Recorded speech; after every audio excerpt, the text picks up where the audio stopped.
Today, on this episode of The Crossover, we will be discussing lucid dreaming with three-time best-selling author and lucid dreaming expert Charlie Morley.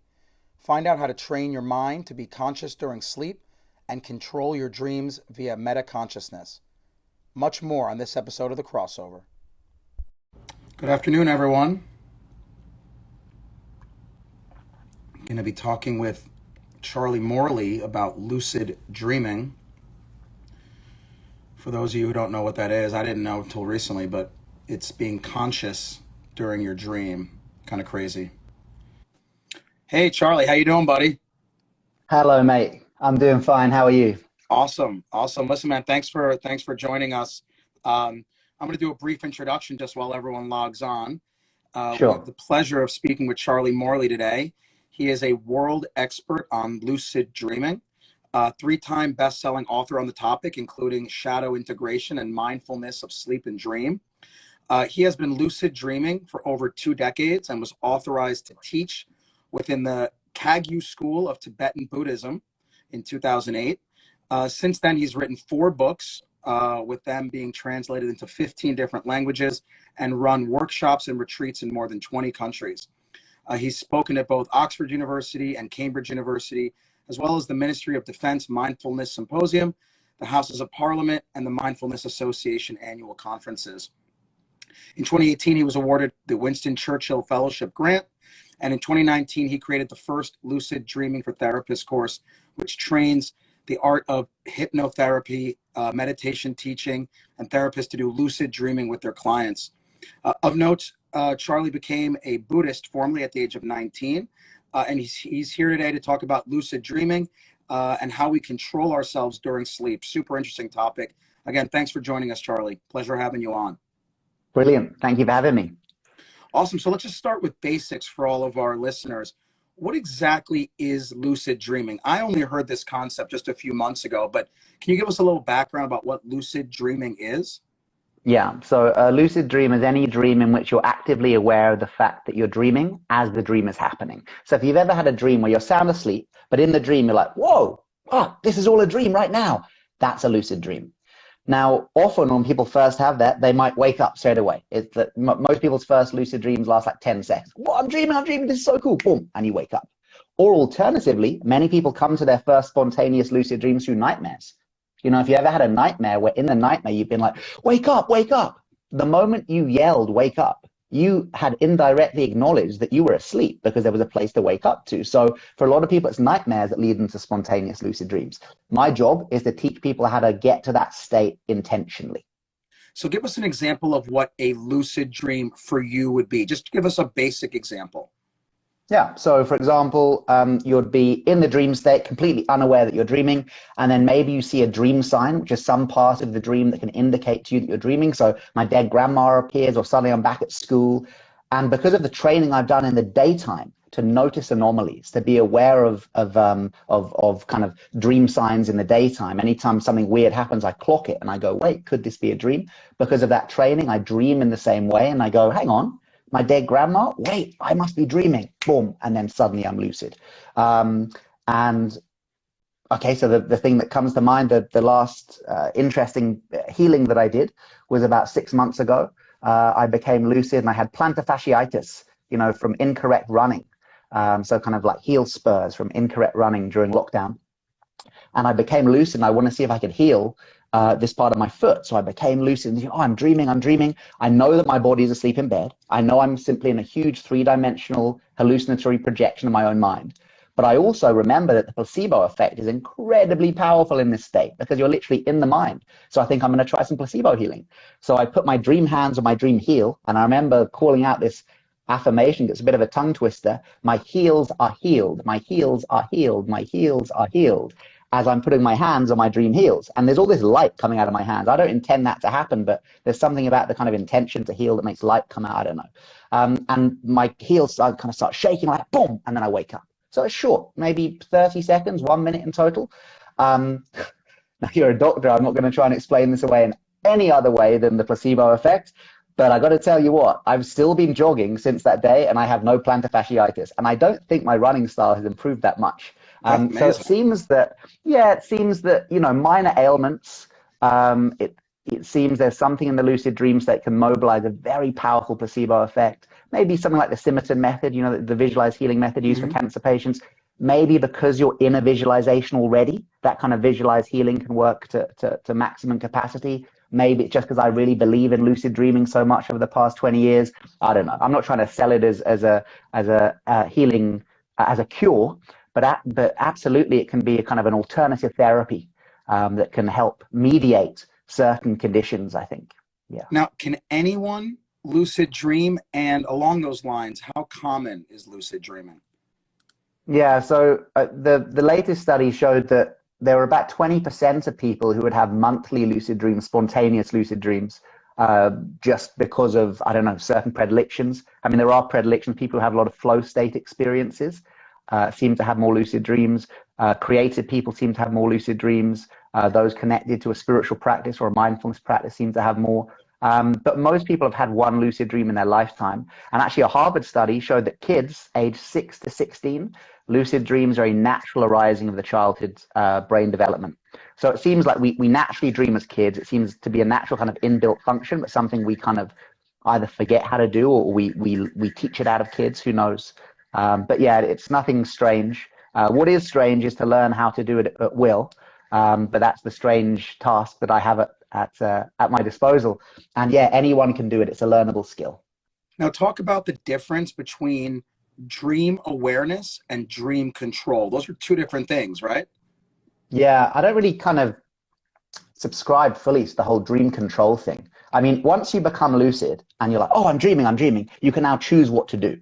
Now, a lot of people choose to fly because they're in a dream. Oh, wow, this is so cool. I can do whatever I want. I choose to fly. So they put their hand up like Superman, they fly through the sky. And it would be easy then to think, I'm controlling the dream.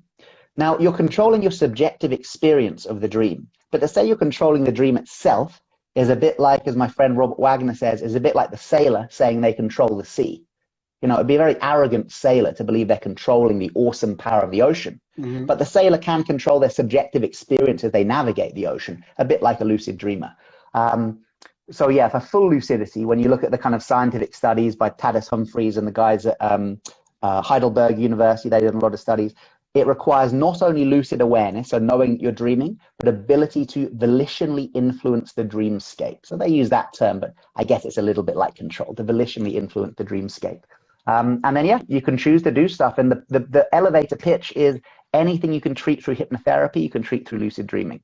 So it's very, very good for post-traumatic stress disorder, working with childhood traumas, working with confidence, skills rehearsal. I mean, amazing studies that they did at Heidelberg. They showed you could get better at athletic performance by training in the lucid dream. People were able to do more squats after a lucid dream than before if they used the lucid dream to train in squats. You know, proper sci-fi stuff. It's really cutting edge, but the science is pretty hard. No, it's crazy. What about time? Because I had heard, is time altered during a lucid dream, or is it just like in real life? So they did an interesting study on this at Stanford. This is one of the earliest studies they did in the late 80s.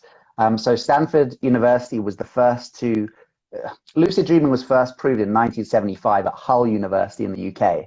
But it wasn't an EEG study and it wasn't that well peer reviewed. A few years later, Stephen LeBurge at Stanford did pretty similar experiments, but he made sure it was EEG and it was peer reviewed. And so he gets known as the kind of the guy who proved lucid dreaming. At his lab, they did a study on dream time. And the lucid dream time, sorry. And of course, in a non-lucid dream, time's all over the place, right? In a blink of an eye and suddenly you're in another dimension and stuff like that. But once you're aware in the dream, and with that awareness comes prefrontal cortex activation, it seems that once the prefrontal cortex is activated, which it normally is not activated, normal REM dreaming sleep, once it is, our sense of time is pretty much the same as waking time. And the way they did it was they got these lucid dreamers to, once they were lucid, they would communicate with the sleep lab through a series of Morse code eye movements. So they'd move their eyes like left twice, once up, 3 times to the right. And that would indicate, okay, I know I'm dreaming. And then it would estimate 5 minutes in time. So I don't know what they did in that 5 minutes in the dream, just kind of walked around or flew around or healed their body. I don't know what they did, but 5 minutes later, they would flick their eyes again to indicate to the sleep lab, I think it's been around 5 minutes. And they found the estimation was pretty much the same as waking time within a few seconds. Wow, that's amazing to hear that the actual time doesn't, it's not like a time warp. Yeah. So you're Buddhist. Is there an association between lucid dreaming and Buddhist culture? Are those closely knit? Yeah, so within Tibetan Buddhist practice, or particularly the Vajrayana form of Buddhism that flourished in the Himalayas and the northern India about 1,000 years ago, they had this thing called dream. Well, the translation of the term comes out as dream yoga. The actual Tibetan is Milam Naljor. Milam means dream, and Naljor means like yoga, but it actually means natural state. And these are a series of practices that contain lucid dreaming, but also what in the West we call astral projection. So it's not just lucid dreaming, it's kind of lucid dreaming and astral projection and conscious sleeping practices. But essentially, these are the kind of spiritual Buddhist practices of lucid dreaming. And now the same techniques apply. So they use pretty much the same techniques to get lucid. But whereas in the West, it said, oh, once you're lucid, you can work with your PTSD, or you can work with phobias, or there seems to be a powerful placebo effect for healing.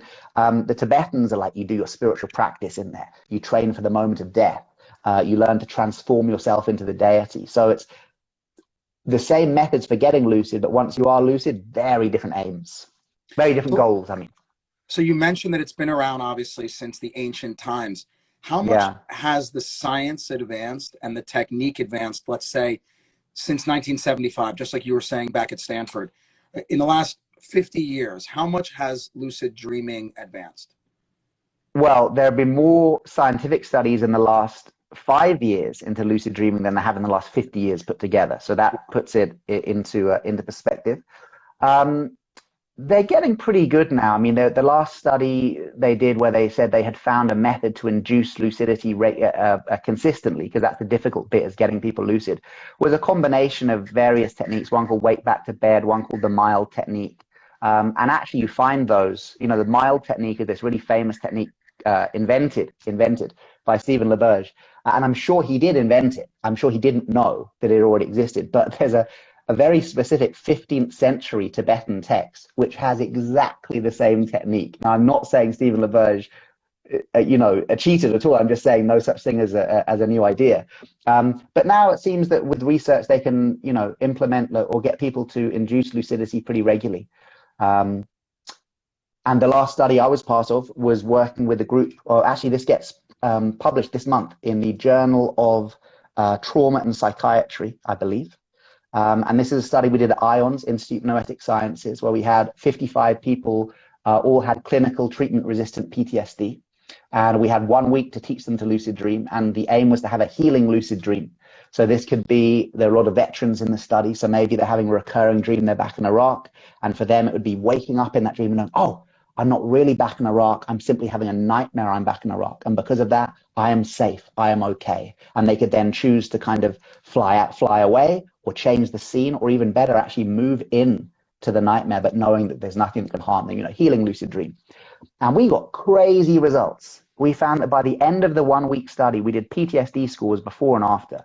By the end of the 1 week study, the average PTSD score in the group had dropped so low, it was beneath the PTSD threshold.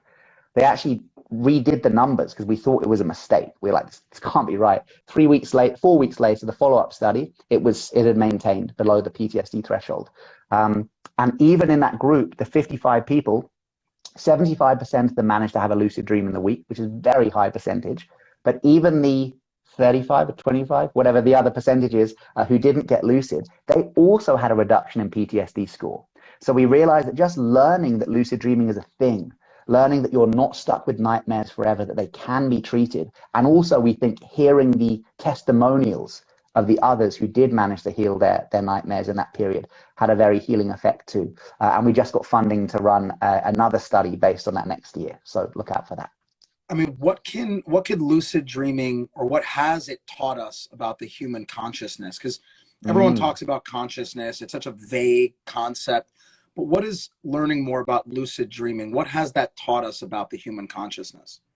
I think there's one study in particular, as you said, that I'd like to highlight, which was a study that used lucid dreamers, but not to study lucid dreaming, but to study meta-awareness.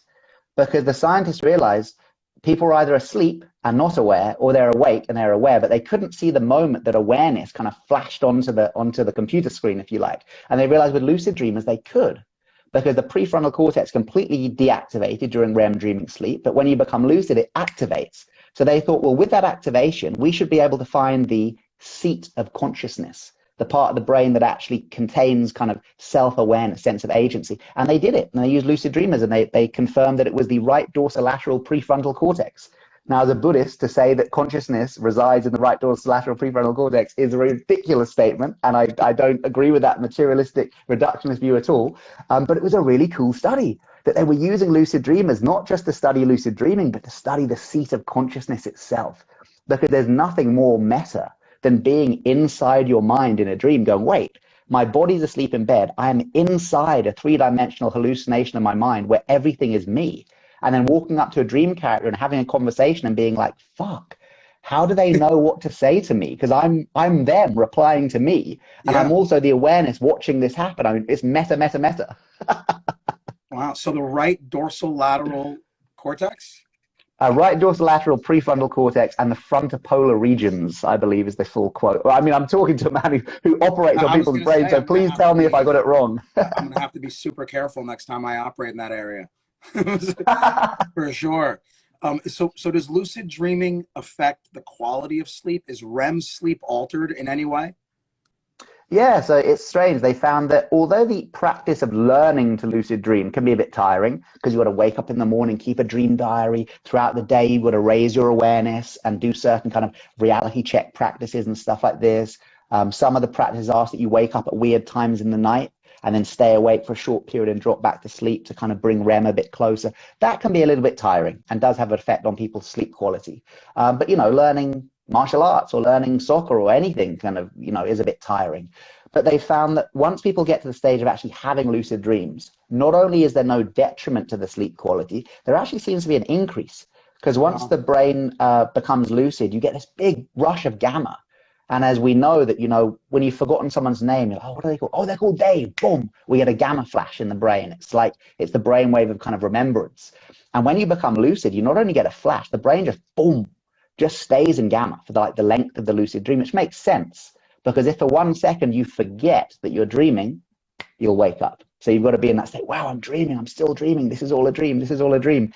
And if you flood someone's brain with gamma, when they wake up in the morning, they're in pretty good shape. You know, the brains, you know, had a good time in lucid dreaming. So yeah, subjective and objective reports seem to show that lucid dreaming is neutral, or if anything, optimizes brain health. Now, you know, people might be asking, why would someone want to lucid dream? Other than it sounding super cool, what are the benefits of lucid dreaming? And then also, what are the risks? Yeah. So I'd say the core benefits, as I kind of mentioned before, anything you can work with through hypnotherapy. So my specialty, as it were, over the past 3 years at least, is working with veterans with post-traumatic stress disorder and using lucid dreaming as an integrative tool for that. It turns out that if you can just get someone to know that they're dreaming in a recurrent nightmare, often the nightmare will never recur again. It's as if the nightmare is a dream that's shouting for your attention. And once it gets your attention by you going, whoa, I'm dreaming. Okay, I see this trauma clearly. It need not repeat again. In other cases, it requires the person to become lucid and then engage some sort of healing or integrative aspect, like hugging one of the dream characters or sending love to the dreamscape in some case. So there's that, working with post-traumatic stress disorder. It's also very interesting to work with skills rehearsal. So I mentioned that study from Heidelberg that found that athletes could get better. Essentially, once that prefrontal cortex becomes activated, the brain doesn't think you're dreaming anymore. The brain thinks you're awake. So it starts to lay down neural pathways. And this gets really interesting, that training in a lucid dream to do something, like when you practice something in a lucid dream, it's not just working psychologically, it's working physiologically.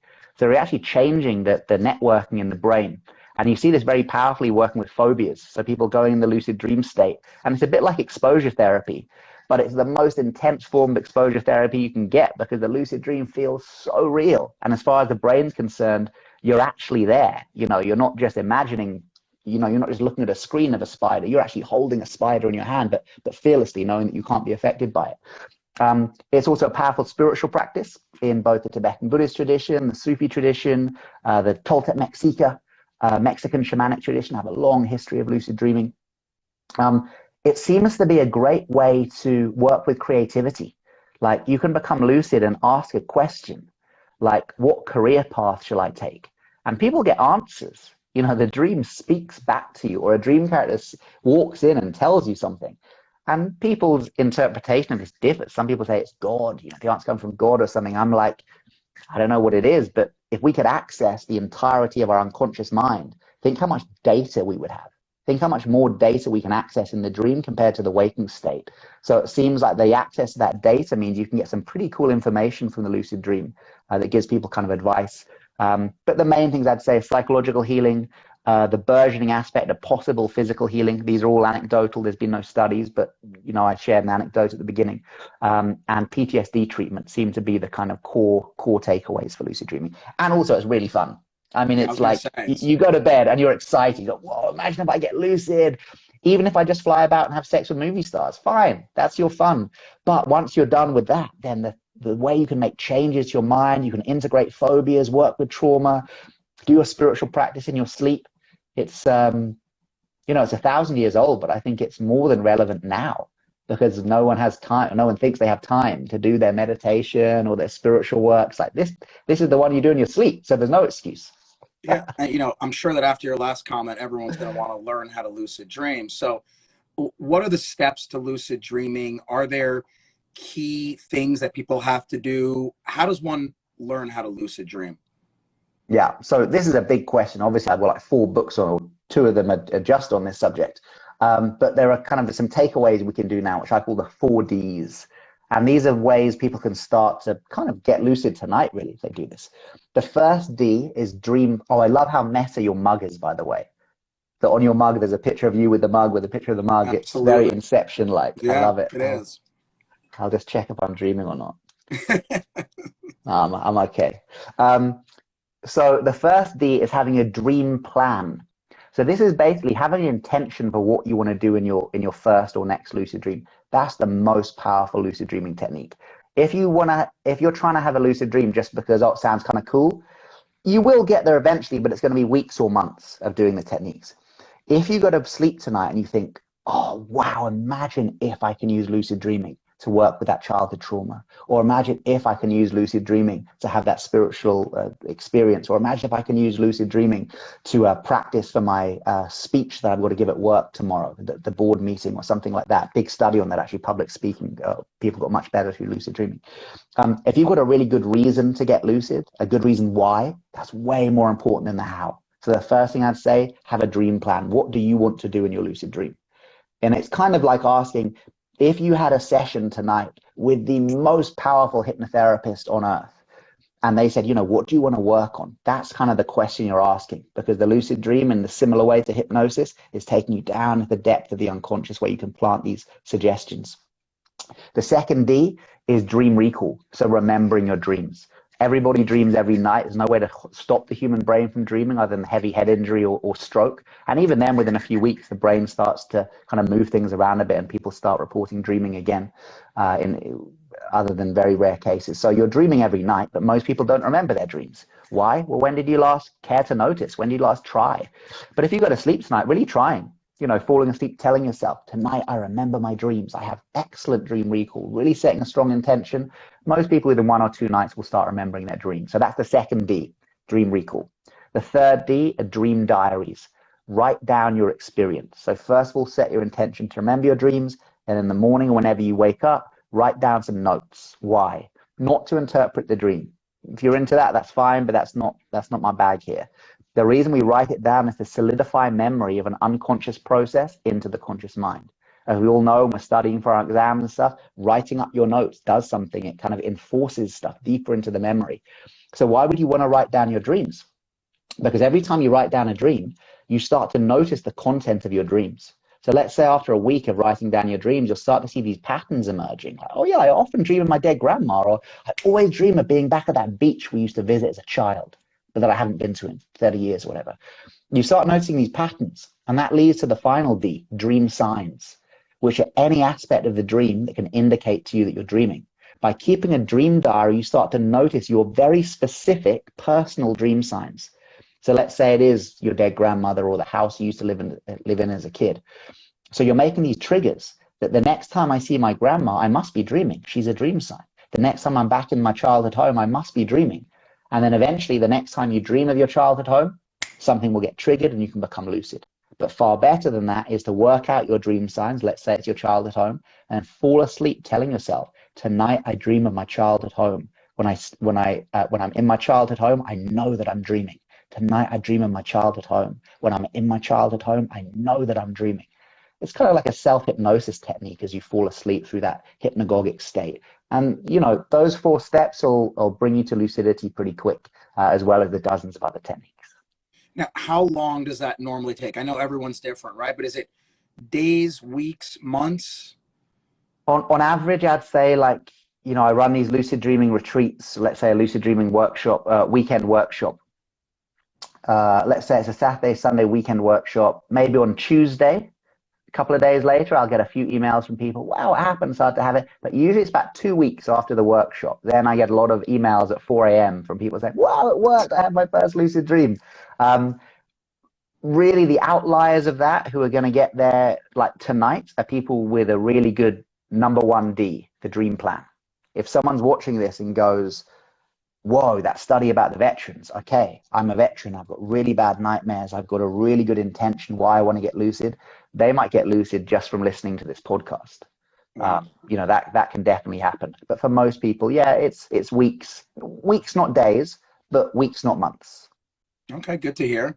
Now, are there any supplements or technologies that can help people get to that state quicker? Yeah, and if the supplements and technology help you, then use them. For a lot of people, they can become a bit of a crutch, and we don't want to get to the state where we think, oh, well, I would lucid dream, but I haven't got my special app on my phone, or I haven't taken my magnesium before bed and all that kind of stuff.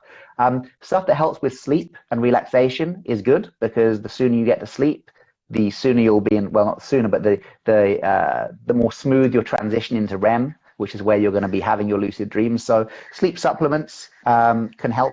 Things like magnesium, see what your body likes. But a magnesium supplement can be good. Things with B vitamins, specifically B6 and B12, have been shown to kind of increase vividness in REM. And the more vivid your dreams are, the more likely you are to get lucid in them. So maybe a B6 or B12 supplement might be good. But of course, as you know, even better if you can get it from natural sources. So like if you were to have like kale, that's got loads of it, right? So you'd have like a kale juice smoothie just before bed. That'll probably set you up quite well. But there is quite a lot of placebo effect. So popping your B6 pill at 4 o'clock in the morning when you wake up to pee and then dropping back to sleep, there's probably going to be quite a big placebo there that might help you get lucid too. And then apps, yeah, there are loads of apps, and there are sleep masks that flash red light, and then the red light comes into your dreams and you get lucid and stuff. They work for some people, not others. I think once you start popping a pill or using an app for a meditative experience, it can be a slippery slope. So I don't kind of promote them fully, but if they work for you, then why not? So let's say our listeners want to learn, they're totally on board. What resources are available? Obviously, feel free to promote all of your books, but what resources are available for people who are listening who are like, this is awesome, I want to do it? Yeah, so if you want to learn with me, then yeah, the books, they're the online courses. Got a really good online course with Mind Valley. That's kind of a little bit more premium, but if you've got $1 or $2 to spend, that's a really good course. It's a 30-day quest that takes you day by day, 30 days, different videos and exercises to do for 30 days straight. It's got a pretty high hit rate for getting people lucid. I've also got a 6-week course with Awake Academy that's a little bit more affordable, and that's really good too. And then I've got live workshops. I'll be in the States twice this year. I'll be in Omega in New York State around Halloween, and then I will be in Lucerne Valley doing a retreat in December, and then I'm on tour around Europe from kind of next week onwards. So yeah, there's loads of, and also learning in person is good. It's a bit like learning to dance. Can you learn to dance from a book or online? Yeah, but even better, go to a dance class and then you'll really learn. Super interesting. Listen, Charlie, thank you so much for your time. I know you're super busy. Just want to emphasize how amazing and really mind-boggling it is to learn about lucid dreaming. I mean, it seems like, just like you had mentioned earlier, you're really accessing all of your brain as opposed to just the normal 5 or 10%. And the creativity and the healing and the placebo effects and the training that you can do when you access all of your brain in that kind of meta-conscious state really has a lot of power. So I think everyone should at least give it a go. Oh, brilliant. Thank you. And thank you for being so open-minded. As a medical professional, to be as open-minded about this is brilliant. And just because there might be quite a lot of medical professionals watching this, if you do want to know the kind of studies, any that I mentioned, if you go to my website, charliemorley.com, and go to the resources section, you'll find a lot of the scientific studies listed, and they're all in my book too. But you can Google them. You'll find them there. They're easy to find. Awesome, Charlie. Thanks again. Thanks for tuning in all the way from England. Appreciate it. Thank you so much. It's been a pleasure. Thank you. All right, buddy. Have a great day.